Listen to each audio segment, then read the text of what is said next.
चलें,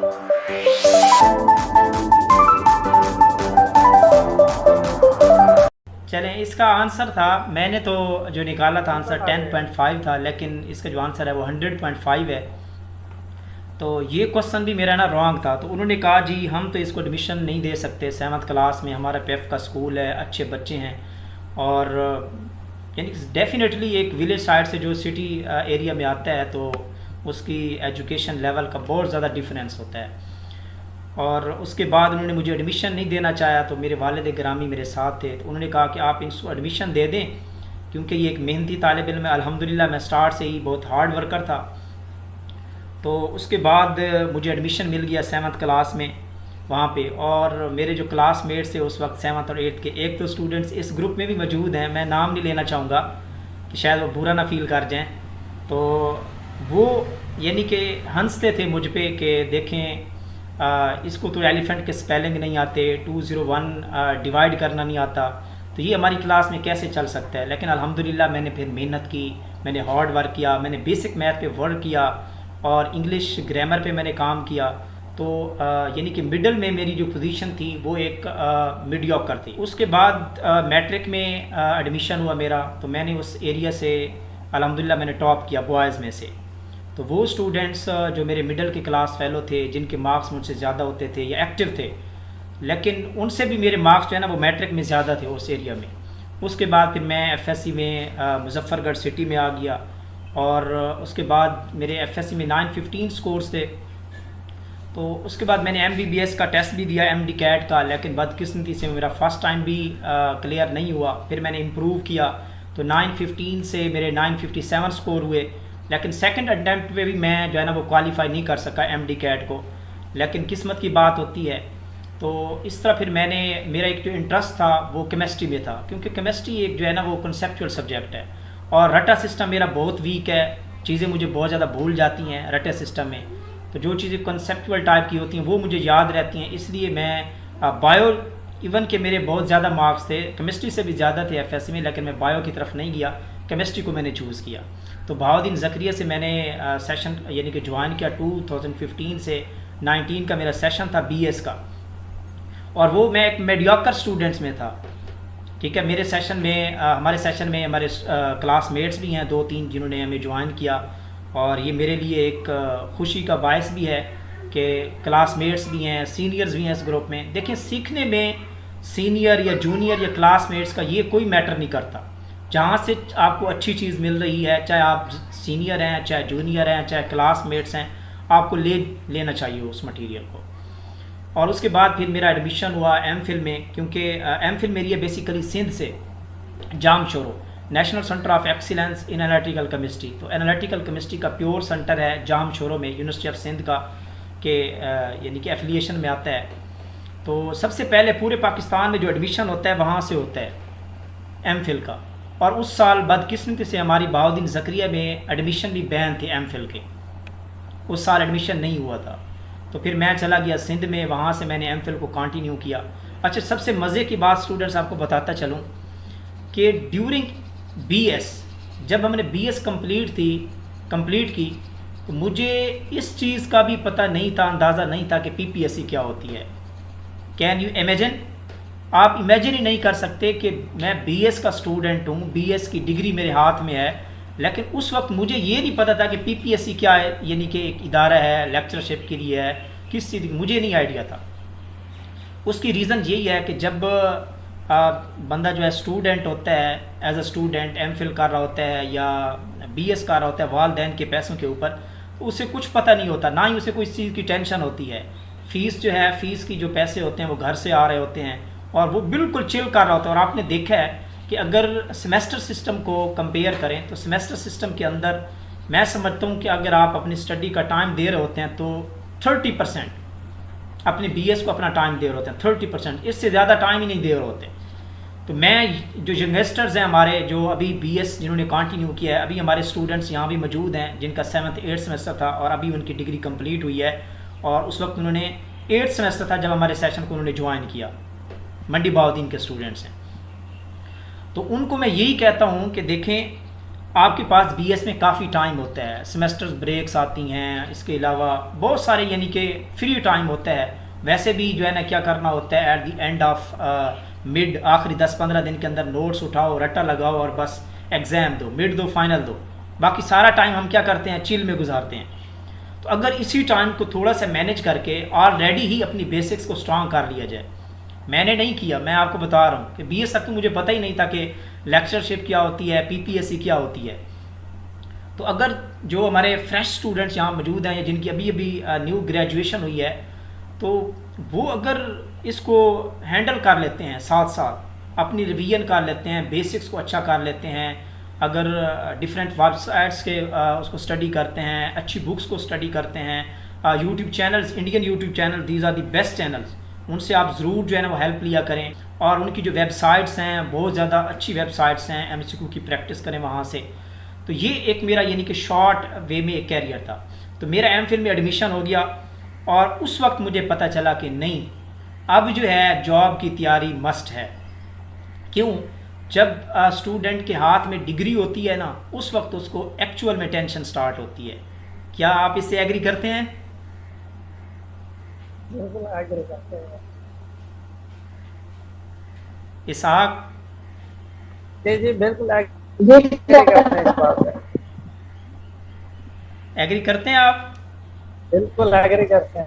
जी बिल्कुल ऐसे ही जी है। सर, बिल्कुल एग्री करते हैं। स्टूडेंट्स जिस टाइम जो है ना वो डिग्री का टुकड़ा जो है, कागज़ का टुकड़ा हाथ में आ जाता है, तो उस वक्त जो है वो असल में टेंशन भी स्टार्ट हो जाती है कि अब किसी न किसी तरीके से जॉब होनी चाहिए, चाहे वो एक स्कूल सिस्टम की हो, प्राइवेट इंस्टीट्यूशंस की हो या गवर्नमेंट की हो। तो जैसे ही मैंने एमफिल में एडमिशन लिया वहाँ पे, और मेरा ये एम था, मैंने कहा कि नहीं अब लेक्चरर बन के दिखाना है। और उसी वक्त मुझे पता चला कि मैं पीपीएससी का एग्ज़ाम भी होता है। अच्छा, जो मैंने तैयारी का स्टार्ट लिया ना, वो मैंने एफपीएससी से लिया। ये बड़ा इंपॉर्टेंट पॉइंट है स्टूडेंट्स, मैं आपके साथ जो शेयर कर रहा हूँ, क्योंकि एफपीएससी में कोई चांस वेस्ट नहीं होता, अनलिमिटेड चांस होते हैं और हर दूसरे तीसरे मंथ के बाद ना उनकी सीट्स आती रहती हैं। तो मैंने जो अपनी बेसिक स्ट्रॉन्ग की ना, वो मैंने एफपीएससी पे की, क्योंकि आपको पता ही है 2017 के बाद कोई जॉब नहीं आ रही थी, यानी कि वैकेंसी पीपीएससी की तरफ से। तो मैंने अप्लाई किया एफपीएससी में, और एफपीएससी का जो सिलेबस होता है ना वो बड़ा सोबर किस्म का होता है, आपने देखा होगा, और उसमें मोस्टली जो पोर्शन है वो फिज़िकल का है। तो मैंने स्टार्ट ही फ़िज़िकल से लिया, तो फिज़िकल को मैंने बहुत अच्छे तरीके से कवर किया। वैसे बेसिक भी मेरी बहुत अच्छी थी, जो कैलकुलेशन टाइप्स है ना, तो मैथ से मुझे कुछ ज़्यादा ही लगा हुआ है, आपने देखा होगा न्यूमेरिकल्स के अंदर जो फिज़िकल के पोर्शन को हमने बहुत अच्छे तरीके से कवर किया, इसको प्रैक्टिस की और न्यूमेरिकल की। तो उसके बाद मैंने ये जो चैप्टर्स हैं ना फिज़िकल केमिस्ट्री के, केमिकल काइनेटिक्स हो गया, केमिकल बॉन्डिंग हो गया, और इसके अलावा हमारे पास थर्मोडायनामिक्स है, केमिकल इक्विलिब्रियम है, मैंने सबसे पहले इन्हीं पे वर्क किया।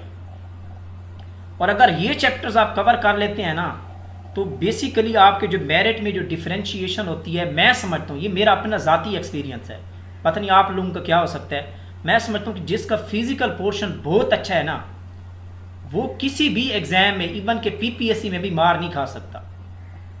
आप एग्री करते हैं इससे? जी सर। हाँ जी, तो 20 से 25 आते हैं फिजिकल से। एग्जैक्टली ऐसे ही है। अच्छा जी, जो मेरी स्ट्रेटेजी होती थी वो मैं आपके साथ थोड़ा शेयर कर देता हूँ कि आपने किस तरह प्रिपरेशन करनी होती है। तो मैं क्या करता था, जब भी मैं प्रिपरेशन करता था, तो सबसे पहले तो मैं उस चैप्टर को आपकी एफएससी की बुक से रीड करता था अच्छे तरीके से। सबसे पहले आप किसी भी चैप्टर को अगर आपने प्रिपेयर करना है अच्छे तरीके से, तो first of all you have to go through from FSc, और फिर उसी चैप्टर को आप जो है ना वो डिफरेंट सोर्सेज से प्रिपेयर करें। जो मैंने आपको रिकमेंडेड बुक्स बताई हैं, मैंने इंडियन जो है ना वो चैनल्स को भी बहुत ज़्यादा फॉलो किया है, और उसके साथ साथ जो इंडियन बुक्स हैं, जीआरबी की बुक वो मैंने पढ़ा है, इस तरह अतुल सिंघल की बुक है, ये भी बहुत अच्छी बुक है। आप इंडियन कोई भी बुक उठा के देख लेना, या कोई भी यूट्यूब चैनल देख लें, या फिज़िक्स वाला है या बाकी चैनल हैं, बहुत ही अच्छे चैनल हैं, तो आप इनको ज़रूर फॉलो किया करें और ट्राई किया करें कि आप लोग जो है अपने नोट्स बनाया करें। देखें, आप लोग जितने मर्जी जीनियस हों, बहुत ज़्यादा जीनियस हों, आप जब एक दफ़ा पढ़ के जाते हैं तो वो चीज़ें आपकी मेमोरी से चली जाती हैं। जो कंसेप्चुअल बेस्ड चीज़ें होती हैं, आप कह लें कि 5 से 10% आपके माइंड में होती हैं, बाकी सारी की सारी भूल जाती हैं। तो इसका बेहतर तरीका ये होता है कि आप अपने हैंड रिटन नोट्स बनाया करें। जो आपकी राइटिंग में नोट्स होंगे वो जब भी आप उसको रिवाइज करेंगे तो वो आपको पिछले सारे कॉन्सेप्ट जो हैं वो क्लिक कर रहे होंगे। तो अपने नोट्स को ज़रूर आप बनाया करें और उसको रिवाइज किया करें। तो मैंने एक एक चैप्टर के नोट्स बनाए, ठीक है। इससे पहले ड्यूरिंग एमफिल की बात कर रहा हूँ, यानी कि तकरीबन 1 या 1.5 साल मैंने ये काम स्टार्ट किया। मैं क्या करता था, बुक्स को रीड करता था और उसके साथ साथ नोट्स बनाता था, डिफरेंट बुक्स। जब भी मैं कोई नोट्स बनाता हूँ ना, मेरे सामने 3 से 4 बुक्स होती हैं। एक पाकिस्तानी आथर की रख लेता हूँ, जिस तरह चौधरी सनाउल्लाह या अकनाज़ भट्टी है, लेकिन मैं इनको ज़्यादा प्रेफर नहीं करता, ठीक है। और कुछ इंडियन बुक्स मेरे सामने होती हैं, लाइक जो GRB की बुक है, अतुल सिंघल की बुक है। सारी चीज़ों को कंसाइज करके मैं अपने नोट्स यानी कि प्रिपेयर करता था। And you are lucky one, मैं समझता हूँ कि वो स्टूडेंट्स जिन्होंने हमारे सेशन को ज्वाइन किया, आप कोई भी सेशन जाके ले लेना, आपको इतना ऑथेंटिक मटेरियल और अच्छा मटेरियल आपको जो बिल्कुल नीट एंड क्लीन आपको कहीं से भी नहीं मिलेगा। अगर कोई हमारे स्टूडेंट्स यहाँ पे बैठे हुए हैं जो ऑलरेडी सेशन ले भी चुके हैं, सर कासिम माई का सेशन है और भी बहुत सारे हैं, बहुत अच्छे सेशन है, नो डाउट। मैं किसी का कोई गिला नहीं करता, ना ही मैं किसी स्टूडेंट्स को रोकता हूँ।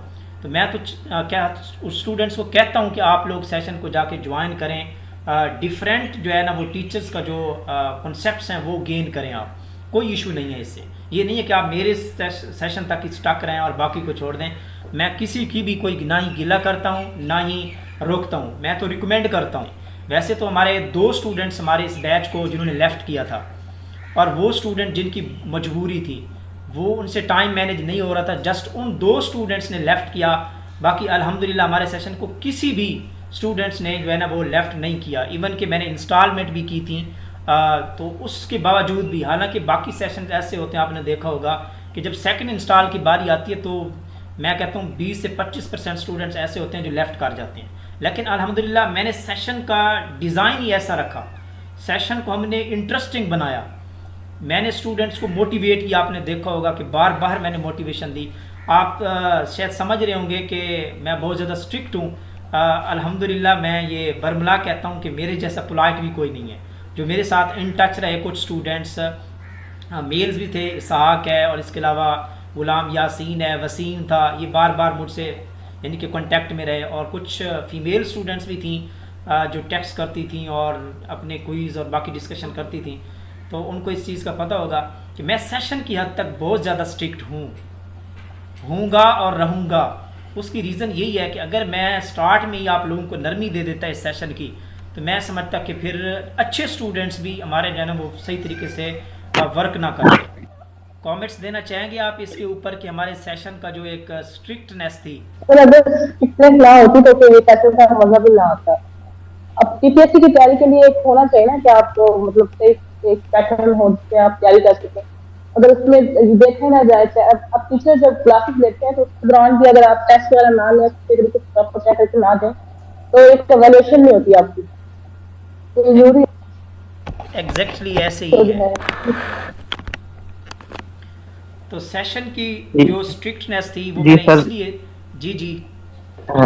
जी सर, मैं इसमें ऐड ये करना चाहूँगा। नो डाउट आपको पता है कि मैं टेस्ट में ना बहुत लेजी था, बल्कि मैंने देखा ही नहीं ना जो आप भेजते रहे हैं। लेकिन नो डाउट सर इसमें कोई शक नहीं कि आपका जो स्केड्यूल था ना, आपने उसके अकॉर्डिंग ही टेस्ट लिए, उसमें कोई भी आगा पीछा नहीं हुआ ना, बिल्कुल जिस जो डेट थी, जो टाइम था, उसमें टेस्ट होते रहे। लेकिन सर मैंने ना अब सेशन के एंड पे जाके मैंने एक वीडियो देखी IR की, क्योंकि जैसे आपने कहा कि स्टूडेंट लाइफ में बंदा लेजी होता है, तो वो IR की वीडियो मैंने सारी नहीं देखी, अभी हाफ देखी। और मैं हैरान था कि मैंने जितना स्टूडेंट लाइफ में पढ़ा, हमें टीचर्स ने पढ़ाया, और वो एक साइड पे, और वो जो सी थोड़ी सी वीडियो देखी है, अभी मैंने फुल नहीं देखी। और वो देखने के बाद मैं ये समझा कि अगर आपने बेसिक्स बनानी है ना, तो वो लेक्चर सारे मैंने सेव किए हुए हैं। और 2017 का मैं सर मेरी डिग्री हो गई थी, लेकिन उसके बाद भी मैंने कई दफ़ा IR पढ़ने की कोशिश की है।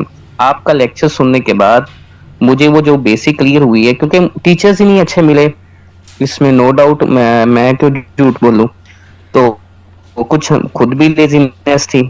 तो जिस तरह आपने वो लेक्चर डिलीवर किया है ना IR का, इसके अलावा एक मैंने स्टीरियो केमिस्ट्री वाला आपका लेक्चर दिया था, इन दोनों लेक्चर से फिर मैंने ये डिसाइड किया कि अगर बेसिक्स बनानी है ना तो आपके लेक्चर जो से ना वो अटेंड हैं, उसके बाद आपका लेक्चर प्लस सेल्फ स्टडी होगी ना, आप कोई भी टेस्ट होगा केमिस्ट्री का आप क्लियर कर सकते हैं। इसके अलावा जैसे आपने कहा कि एफएससी का, एफएससी नो डाउट सर कुछ देर में पढ़ाया भी हूँ, पढ़ाई भी है मैंने एफएससी।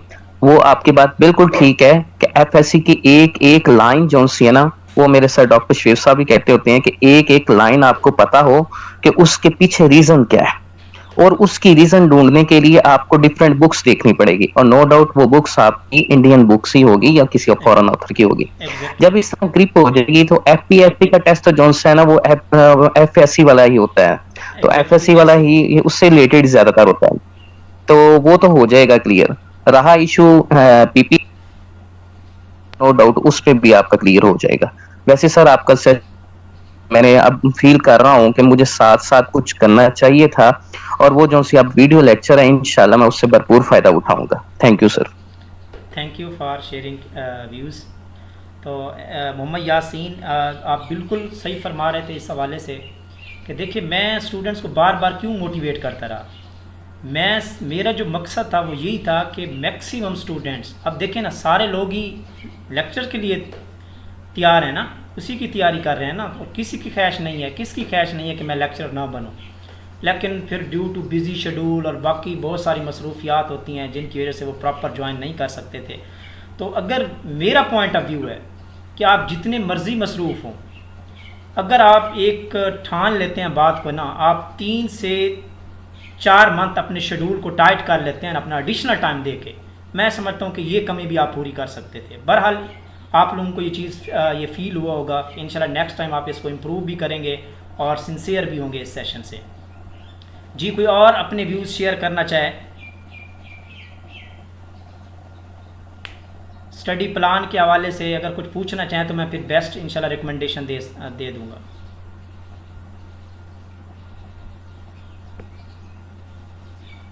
अस्मा रानी, सबा, अफीफ़ा, आप भी हिस्सा मिला लें, कुछ नहीं होता। दरअसल जो पेपर को अटेम्प्ट करना है ना वो सबसे ज़्यादा मुश्किल है, समझ नहीं आती। मतलब मुझे एमसीक्यूज भी सारे आ रहे होते हैं और मतलब टाइम मैनेज नहीं होता। वो एक होता है ना कि आपको समझ नहीं आ रही होती कि आप कितने एमसीक्यूज जो है अटेम्प्ट करें, कितनी मार्किंग लगेगी। मतलब कि 50, 56, 60 से अबव, मतलब 65 तक एमसीक्यूज मैक्सिमम अटेम्प्ट होते हैं। फिर बंदा जो है वहाँ पे कंफ्यूज हो जाता है, तो बहुत ज़्यादा मसला होता है। आपने भी एफएल जो है सिर्फ 2 रखे थे आपने इस सेशन में, प्रैक्टिस उसमें नहीं हुई फुल लेंथ पेपर की ना। बाकी सर आप जो कह रहे हैं कि आपका जो ये सेशन था वो आपने इसमें सख्ती की है, तो मुझे आपकी सख्ती से ज़्यादा जो है इसमें आपकी ऑनेस्टी और सिंसियरिटी बहुत ज़्यादा लगी है। बड़े अच्छे तरीके से आपने जो है वो मास्टर लेवल को जो है टच दे के काफ़ी अच्छे कंसेप्ट क्लियर किए हैं।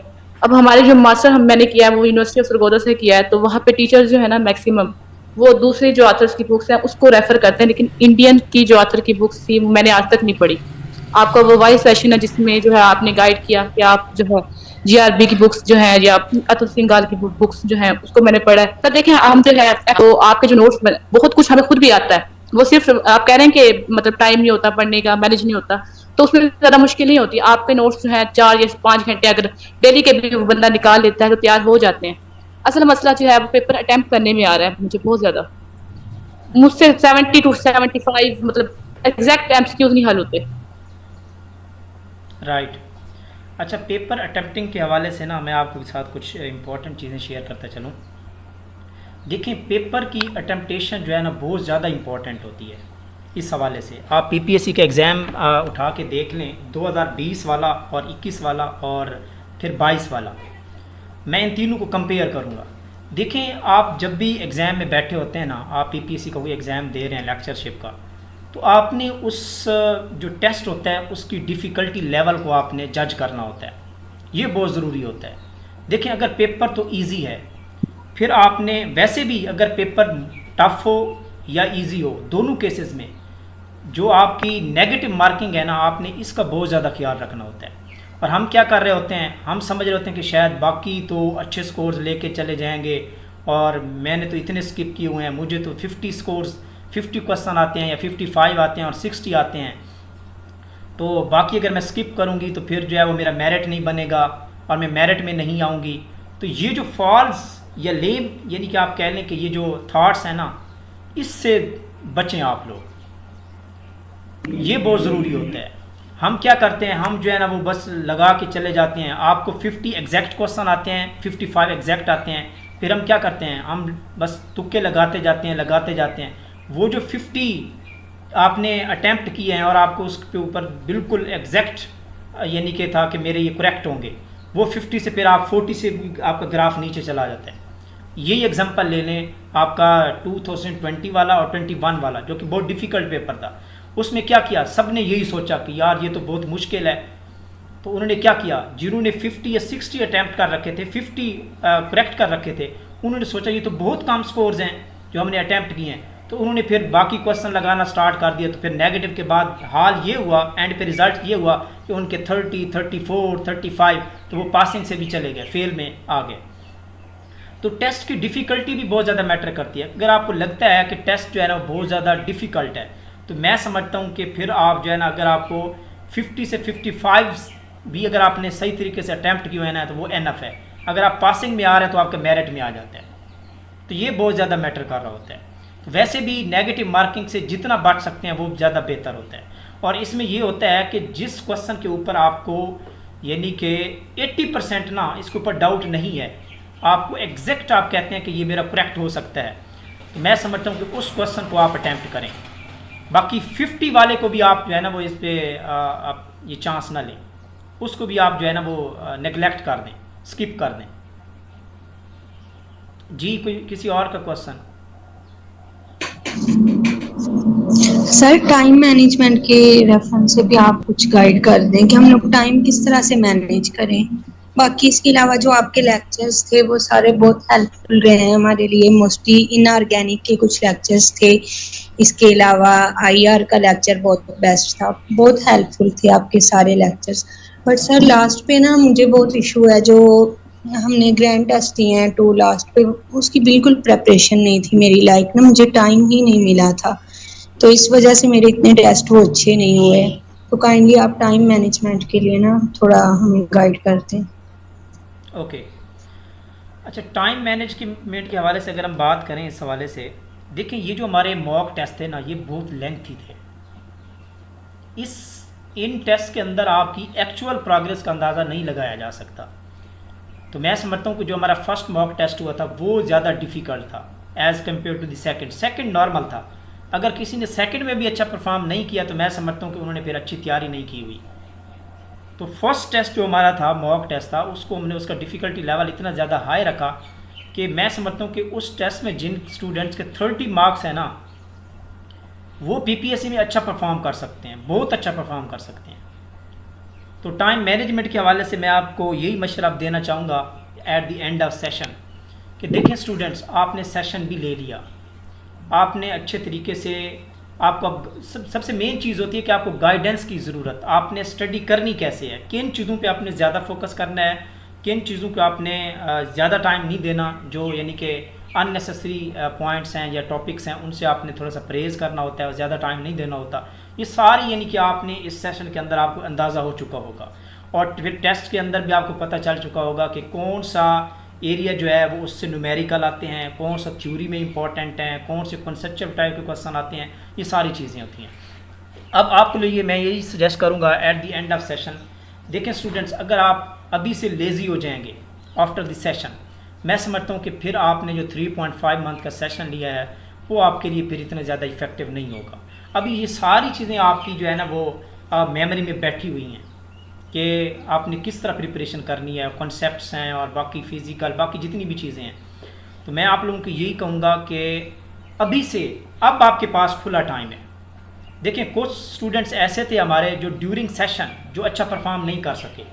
द रीज़न बिहाइंड दिस, उनकी रीज़न यही है कि वो क्या कर रहे थे कि इतना सारा, पहले तो हमारा एक कंटेंट होता था कि एक चैप्टर और इतना लेंथ थी, फिर आपको पता है कि डिटेल में हम लेक्चर्स प्रोवाइड करते थे, उसको देखना और फिर बुक्स भी रिकमेंड करते थे, उनको भी रीड करना, ये एक डिफ़िकल्ट काम था 2 दिन के अंदर एक चैप्टर को कवर करना। तो उस चैप्टर में, उस टेस्ट में आपकी हर चैप्टर के अंदर कोई ना कोई डेफिशिएंसी रह गई होगी। तो स्टूडेंट्स क्या करते थे जो अच्छा परफॉर्म नहीं कर सके, वो क्या करते थे, वो साथ साथ नोट्स बनाना स्टार्ट कर देते थे, और यही इनका बड़ा फ्लॉ भी था।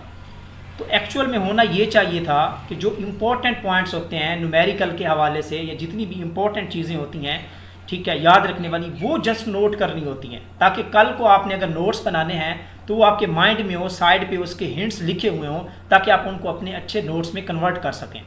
तो स्टूडेंट्स क्या करते थे, बहुत सारे स्टूडेंट्स से मैं एग्जांपल नहीं देना चाहता, तो वो ड्यूरिंग सेशन 2 दिन के अंदर सारे नोट्स ही बनाते रहते थे। तो भाई अगर आप लोग सारा दिन ही और फर्स्ट डे भी सेकंड डे भी आप नोट्स ही बनाते रहोगे, तो फिर उस लेक्चर्स को सुनना, कॉन्सेप्ट्स माइंड में रखना, और फिर जो है ना वो डिफरेंट MCQ की प्रैक्टिस करना, बुक्स को रीड करना, फिर ये आपसे नहीं हो सकता था।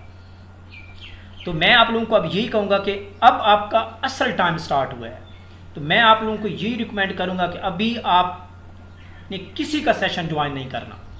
ये मैं अपनी ऑनेस्टली कह रहा हूँ। मैंने क्यों आप लोगों को बैच 2 से दूर रखा, द रीज़न इज़ दैट कि मैं समझता हूँ कि सेशन के बाद स्टूडेंट्स के पास एटलीस्ट 2 मंथ होने चाहिए।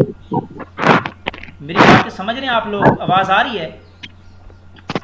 जी सर आ रही है। हाँ जी, मैं समझता हूँ कि सेशन के बाद स्टूडेंट्स के पास बिल्कुल फ्री ऑफ फॉल 2 मंथ होने चाहिए। इन 2 मंथ में आपने क्या करना है, अभी आपके पास जो है ना अक्टूबर है और नवंबर है, ये 2 मंथ हैं। अब आपका असल टाइम है कि आप इन नोट्स को किस तरह प्रिपेयर करते हैं। यही टाइम है आप लोगों के लिए रिवीजन का।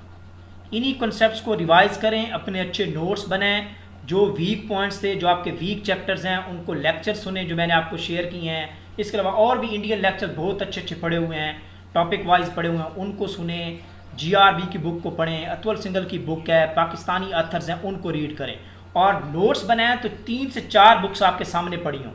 मेरे नोट्स आप सामने रख लें, इसके अलावा इंडियन बुक्स को सामने रख लें 1-2 को, फिर आप उस चैप्टर के नोट्स बनाएं। उसमें आपका FSC का कंटेंट भी होना चाहिए, BSc का भी होना चाहिए, और साथ साथ MSc का भी होना चाहिए, जिस तरह मैंने अपने नोट्स आपके साथ शेयर किए हैं। तो क्योंकि इस टाइम में आप बिल्कुल मेंटली फ्री होते हैं, और इस टाइम में आप अच्छे तरीके से ही अपने यानी कि चैप्टर्स को कवर कर सकते हैं, और यही बेस्ट तरीका है आपका। तो टाइम मैनेजमेंट के हवाले से यही मैं कह रहा हूँ कि आप लोग क्या करें, आप अपनी प्रॉपर टाइम सेट कर लें बैठ के।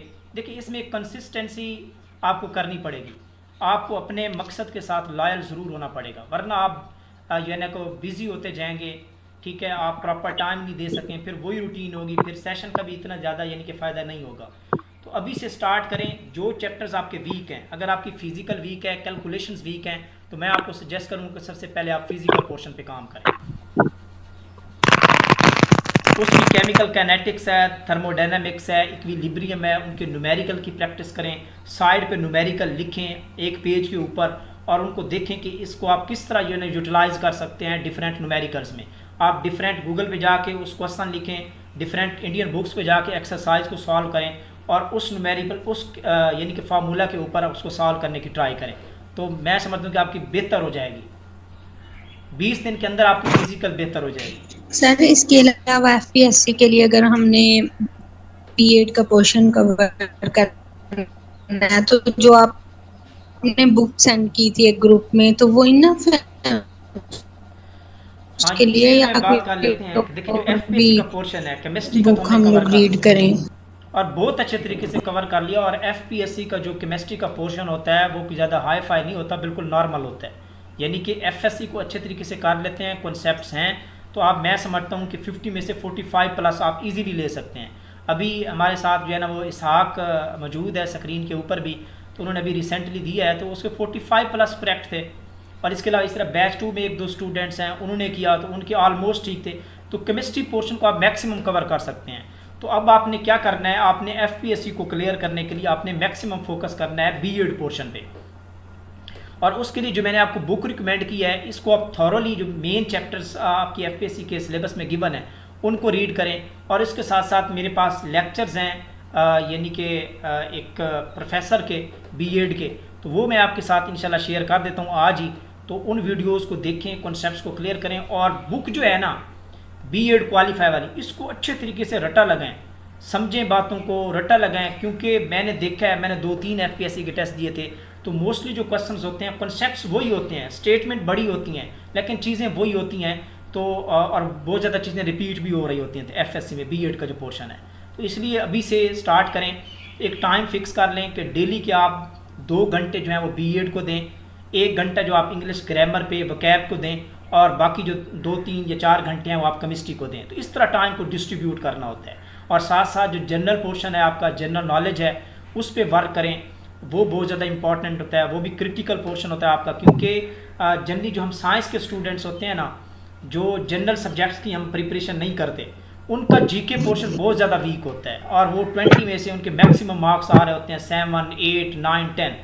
और अगर कोई अच्छी तैयारी करके मैं समझता हूँ कि 14 या 15 मार्क्स ले जाता है उस 20 एमसीक्यूज़ में से, जीके पोर्शन में से, जनरल पोर्शन में से, तो मैं समझता हूँ कि वो मेरिट में चला जाएगा अगर उसकी केमिस्ट्री अच्छी है। तो इसलिए साथ साथ क्या करें, जो जनरल पोर्शन है, जो मैंने आपको नोट्स भी सेंड किए होंगे, बहुत ज़्यादा इफेक्टिव नोट्स हैं उसमें। इस्लाम का पोर्शन है, कंप्यूटर का पोर्शन है, और जनरल नॉलेज का पोर्शन है। और जो करंट अफेयर है उसके लिए आपको फिर अपडेट रहना पड़ेगा। आप पाक एमसीक्यू वेबसाइट है उसके साथ अपडेट रहें, क्योंकि वो अपनी एमसीक्यू को वीकली जो है ना वो अपडेट करते रहते हैं। तो उस वेबसाइट के ऊपर बाकायदा टाइटल बने हुए हैं कि मिनिस्ट्रीज़ हैं पाकिस्तान की, जनरल नॉलेज है, इस्लामियात है, कंप्यूटर है, इंग्लिश है, हर सब्जेक्ट के ना वो एमसीक्यू वहाँ गिवन है, और वो अपडेट करते रहते हैं। जो न्यू पेपर्स होते हैं, न्यू टेस्ट होते हैं, तो वो अपडेट करते रहते हैं। तो उस वेबसाइट को ज़रूर आप जो है ना वो weekly at the weekend, Sunday को आप उसको ज़रूर जो है ना वो देख लिया करें।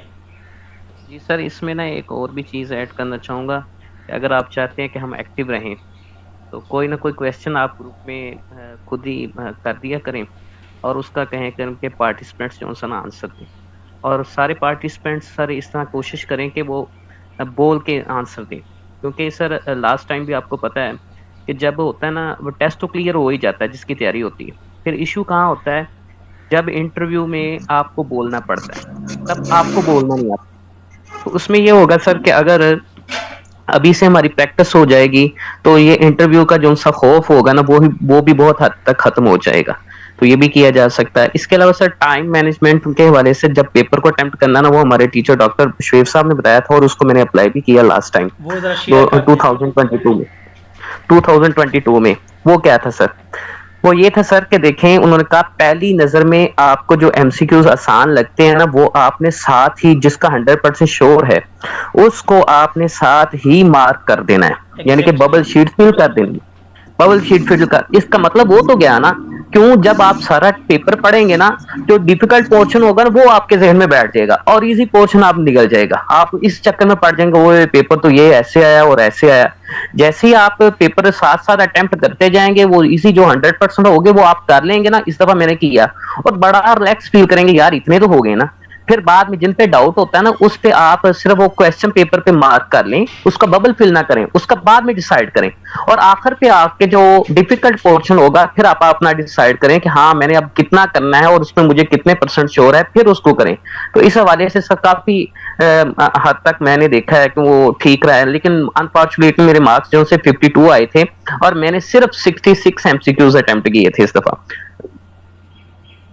एग्जैक्टली जो आपने जो है ना स्ट्रेटजी शेयर की है ना, बिल्कुल ऐसे ही स्ट्रेटजी आप लोगों ने इसको अप्लाई करना है। कि तरीकाकार ये होता है कि आपको एटलीस्ट 2 से 3 रिवीजन के अंदर आपने अटेम्प्टेशन करनी होती है। ये सबसे इम्पॉर्टेंट पॉइंट है जो यासीन ने शेयर किया हमारे साथ, गुलाम यासीन ने,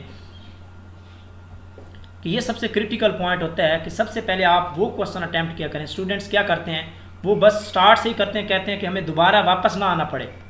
बस इससे ये होता है कि वो जो आपके माइंड में क्वेश्चन नहीं है, सही तरीके से आप उसको अटैम्प्ट नहीं कर रहे, आपको नहीं आते, वो भी आपका फिर ज़मीर कर रहा होता है। जब आपने सोचा यही है कि हमने सारे ही करने हैं, तो फिर जो आपके माइंड में होता है कि क्वेश्चन जो आपको नहीं आ रहा होता है या जिसके ऊपर डाउट होता है, वो भी आप लगा के चले जाते हैं। तो सम टाइम ऐसे क्वेश्चन होते हैं कि जब आपको आपके माइंड में उसका कंसेप्ट, उसका फार्मूला दूसरी रिवीजन में आ रहा होता है, इसका ये फ़ायदा होता है। तो फर्स्ट अटैम्प्ट में आप वो क्वेश्चन जस्ट अटैम्प्ट करें जिसको 100% आपको श्योर है कि ये मेरे ठीक हो सकते हैं। वो आपकी फर्स्ट अटैम्प्ट में, चाहे वो 40 अटैम्प्ट हों, 35 हों, फिर आप क्या हैं, फिर आप सेकंड अटैम्प्ट पे हैं, दोबारा से स्टार्ट करें। आपको मैं समझता हूँ कि बहुत सारे क्वेश्चंस ऐसे होंगे जो आपके माइंड में कॉन्सेप्ट रिवाइज हो रहे होंगे, दोबारा आप उसको अच्छे तरीके से अटैम्प्ट कर सकते हैं।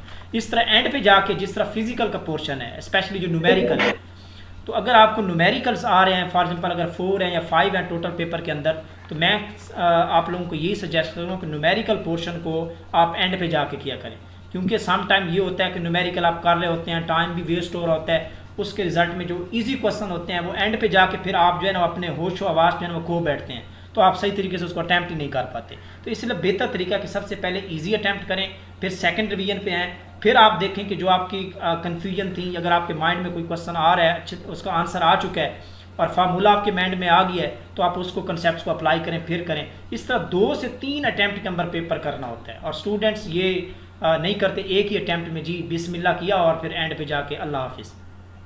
ये बहुत अच्छी सजेशन आपने शेयर की है। और इसके अलावा सर अगर आप हमारी पंजाब टेक्स्ट बुक की एफएससी बुक्स देखें, बेशक वो 9th-10th की हो, बेशक वो फर्स्ट ईयर सेकंड ईयर की हो, मैं समझता हूँ वो डिफिकल्ट है, लेकिन सर अभी बहुत डिफिकल्ट है। अभी रिसेंटली जो 2000 मेरा ख्याल 21 या 22 में या 20 में जो केपीके की बुक्स है ना, टेक्स्ट बुक्स सर, अगर आप एक दफा वो ऑनलाइन डाउनलोड करके वो किसी भी टॉपिक को पढ़े ना, तो इतना इजी उन्होंने लाइंस में लिखा हुआ ना सर कि बंदा खुद ही पढ़ के कंसेप्ट अडॉप्ट कर सकता है और इजीली उसको कन्वे भी कर सकता है। ये भी सर मैंने देखा है, शायद आपके भी एक्सपीरियंस हो। जी, यहाँ से मुझे एक और चीज़ मेरे माइंड में आई है कि आपने एफएससी का हवाला दिया है, तो स्टूडेंट्स अगर आपने कॉन्सेप्ट्स को अच्छा करना है ना, तो मैं समझता हूँ कि अगर आप एफएससी की फर्स्ट और सेकंड ईयर की ना एक्सरसाइज कर लेते हैं ना, मैं समझता हूँ कि आपके 50% कॉन्सेप्ट्स वहीं हो जाएंगे। और जनरली ये मैं हमारा अलम ही है, ये मैं आपके साथ शेयर कर रहा हूँ कि हम लोग एक्सरसाइज ही नहीं करते। आप फर्स्ट ईयर की एक्सरसाइज में जाके करें और सेकंड ईयर की जाके करें, मैं समझता हूँ कि इतने अच्छे कॉन्सेप्ट दिए हुए हैं ना, और यही एग्जाम में आ रहे होते हैं, और हम क्या करते हैं बस अंदर से थ्योरी को किया और बस ओके। हालांकि एग्जाम में यही कंसेप्चुअल टाइप के जो प्रैक्टिस बेस्ड क्वेश्चन होते हैं ये आ रहे होते हैं। तो एक्सरसाइज को अभी अपने जो है ना वो अच्छे तरीके से प्रिपेयर करना है, फर्स्ट ईयर की भी और सेकंड ईयर की भी। स्टूडेंट्स एट द एंड मैंने आपको कुछ सजेशन दे देता हूँ इस हवाले से। अच्छा देखें स्टूडेंट्स, आपकी जो कामयाबी होती है या सक्सेस होती है, इसके पीछे कोई एक फैक्टर नहीं होता, बहुत सारे फैक्टर्स होते हैं जिनको आपने मद्देनज़र रखना होता है। तो सबसे पहले तो आपका जो है ना वो आपके सब्जेक्ट के ऊपर बहुत ज़्यादा ग्रिप होनी चाहिए। फिर पेपर को अटैम्प्ट करना, ये भी बड़ा मैटर करता है, जिस तरह अभी हमने डिस्कशन की पेपर की अटैम्प्टेशन पे। और इसके अलावा मैं आपको साथ शेयर करता चलूँ अपनी ज़िंदगी का जो यानी कि एक्सपीरियंस है वो शेयर करता चलूँ। मैं एक मीडियोकर स्टूडेंट्स में था और ना ही कोई इतना ज़्यादा ज़हीन और फ़तीन हूँ, ठीक है, और ये मैं बर्मला कहता हूँ और स्टूडेंट्स के साथ ये जो एग्जांपल्स हैं मैं कोट करता रहता हूँ। अपनी मेहनत के साथ साथ अपने अंदर जो है ना वो अपनी जो पर्सनैलिटी है ना उसको भी चेंज करें, अपने अंदर इखलाक पैदा करें। ये मैं एक एज अ मोटिवेशन आपके साथ शेयर कर रहा हूँ, ये अपना एक्सपीरियंस मैं आपके साथ शेयर कर रहा हूँ कि अपने अंदर इखलाक पैदा करें और दूसरों का अच्छा सोचें। कोई भी आपसे जो है ना वो हेल्प लेता है तो आप उसको जो है ना ज़रूर हेल्प आउट किया करें, उसको गाइड किया करें, स्पेशली जो आपके जूनियर्स हैं या आपकी क्लासमेट्स हैं, कोई भी हैं, उनको प्रॉपर गाइड किया करें इस हवाले से। और उसके साथ साथ जो है ना वो मेहनत कभी आपने रायगा नहीं जानी चाहिए आपकी। अगर आप हार्ड वर्क कर रहे हैं तो समझ लें कि आप सीढ़ियों से ना वो ऊपर जा रहे हैं सक्सेस की तरफ। अगर आपने अभी से ही मेहनत जो है ना वो स्टॉप कर दी, अब मैं आपको साथ शेयर करता हूँ, इस सेशन के अंदर ऐसे बहुत सारे स्टूडेंट्स थे जो टेस्ट को क्वालिफाई कर चुके थे ऑलरेडी, इंटरव्यू को भी उन्होंने परफॉर्म किया, लेकिन वो अपना प्रॉपर टाइम नहीं दे सके। जब टाइम नहीं दिया तो आप देखें कि उनकी सेशन के अंदर कोई प्रोग्रेस इतनी अच्छी नहीं थी। मैं किसी को कोट नहीं कर रहा, मैं एक रियल एग्जांपल बता रहा हूँ, ठीक है, क्योंकि जिन्होंने स्टार्ट से काम किया और एंड तक सेशन को अच्छे तरीके से सेशन के साथ वर्क किया, लॉयल्टी के साथ टेस्ट को प्रिपेयर किया, फिर सिंसियर होकर टेस्ट दिए, फिर ऑनेस्टली जो है उन्होंने वर्क किया, मैंने ये नोट किया है एट द स्टार्ट जो उनकी प्रोग्रेस थी और एट द एंड उन्होंने बहुत ज़्यादा इम्प्रूव किया है और उन्होंने बहुत अच्छा परफॉर्म किया है। ये जो अभी पोजीशन होल्डर स्टूडेंट्स थे, इसमें से कायनात थी जिनका रोल नंबर 52 था, मंडी बहाउद्दीन से है, इस तरह रिमशा जो कि झंग से बिलोंग करती है, और मिस्टर इसहाक यहाँ मौजूद हैं, हमारे मुल्तान से बिलोंग करते हैं, अच्छे दोस्त भी हैं। तो देखिए इन्होंने बहुत काम किया है। अगर आप इनका पर्सनल एक्सपीरियंस लें तो इन्होंने स्टार्ट से लेकर एंड तक मे भी कोई 1-2 टेस्ट हों जो इन्होंने स्किप किया हों किसी मजबूरी की वजह से, वरना इन्होंने कोई टेस्ट स्किप नहीं किया। इन्होंने बहुत मेहनत की, लेक्चर सुनते थे, नोट्स देखते थे, बुक्स को रीड करते थे, प्रैक्टिस करते थे एमसीक्यू की। लेकिन मैं समझता हूँ कि इनकी जो तैयारी है ना, माशाल्लाह क्या बात है। और इंशाल्लाह मैं सबके लिए दुआ गो हूँ जो हमारे सेशन को अटैम्प्ट कर सके या किसी मजबूरी की वजह से जो पार्टिसिपेट नहीं कर सके।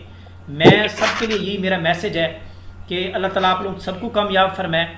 और अगर अभी तक आपने मेहनत नहीं की तो मैं ऑनेस्टली हम्बली आपसे कह रहा हूँ एज अ टीचर, चलें आपका दोस्त समझ के मैं कह रहा हूँ कि आप लोग अभी से तैयारी स्टार्ट करें। देखिए बहुत ज़्यादा कंपटीशन है। अभी 2020 के बाद वैकेंसी नहीं आई और एजुकेटर की 2017 के बाद नहीं आई, 2018 के बाद। तो आप देख लें कि कितने बैचेस हैं जो यूनिवर्सिटी से निकल के जा रहे हैं। अब जब हमने अप्लाई किया था 2020 की बात कर रहा हूँ, उस वक्त हमारे एप्लीकेंट थे तकरीबन 9000। फिर उसके बाद आपने देखा कि 8000 9000, फिर 2022 में भी थे। फिर उसके बाद कितने बैच निकले यूनिवर्सिटी से, कितनी पाकिस्तान के अंदर पंजाब में यूनिवर्सिटीज़ हैं, और फिर उसके बाद हर यूनिवर्सिटी के अंदर कितने एफिलिएटेड कॉलेजेस हैं। अब तो हर ग्रेजुएट कॉलेज जो है ना वो BS दे के जा रहा है प्रोग्राम। अब आप अंदाज़ा लगाएं कि जो अपकमिंग टेस्ट होगा उसमें नंबर ऑफ़ एप्लीकेंट आप ज़रा चेक कीजिएगा और फिर देखिएगा कि कितना कंपटीशन होगा। लेकिन चाहे जितने मर्जी एप्लीकेंट हों, ये मैटर नहीं करता, कामयाब वही होगा जो पहले से ही तैयार बैठा है। बस ये मेरा यानी कि इम्पोर्टेंट मैसेज था आप लोगों के लिए। जो पहले से ही तैयार बैठा होगा, जिसको तैयारी करने की ज़रूरत ही नहीं पड़ेगी, क्योंकि एट दी एंड अगर आपको एक मंथ के अंदर आप कहें कि मैंने बुक्स को भी रीड करना है, सारे लेक्चर्स भी देखने हैं, नोट्स भी देखने हैं, तो फिर दैट्स इम्पॉसिबल। फिर पॉसिबल नहीं होगा आपकी अच्छी तैयारी के लिए। मैं समझता हूँ कि जब आपका एडवर्टाइज आ रहा है उससे पहले आप अपने आप को तैयार करके बैठे। आपको ये चीज़ का अंदाज़ा हो कि यार मेरी तैयारी ना बिल्कुल अच्छी है, और उन 2 मंथ के दौरान अगर आप प्रैक्टिस कर लेते हैं, बार बार रिवीजन कर लेते हैं, मैं समझता हूँ इस दफ़ा PPSC के एग्ज़ाम में मेरे जो सेशन के स्टूडेंट्स ना, मेरा दिल कहता है जितनी हमने मेहनत की है या स्टूडेंट्स ने मेहनत की है कि इस दफ़ा ना हमारे स्टूडेंट्स के जो मार्क्स होंगे वो 70+ होंगे टेस्ट में। ये मैं गारंटी से कह रहा हूँ। और आप सुन भी रहे होंगे इसको। और हमारे टेस्ट का जो लेवल था वो किस लेवल का, किस स्टैंडर्ड का होता था, वो भी आपने देखा। मैंने स्टैंडर्ड ही ऐसा रखा टेस्ट का स्टार्ट से लेकर एंड तक कि कल को अगर PPSC एक अच्छा टेस्ट लेके आती है 2020 के मुकाबले वाला, तो मैं समझता हूँ कि उसके लिए भी हमारे स्टूडेंट्स ना बिल्कुल तैयार बैठे हैं।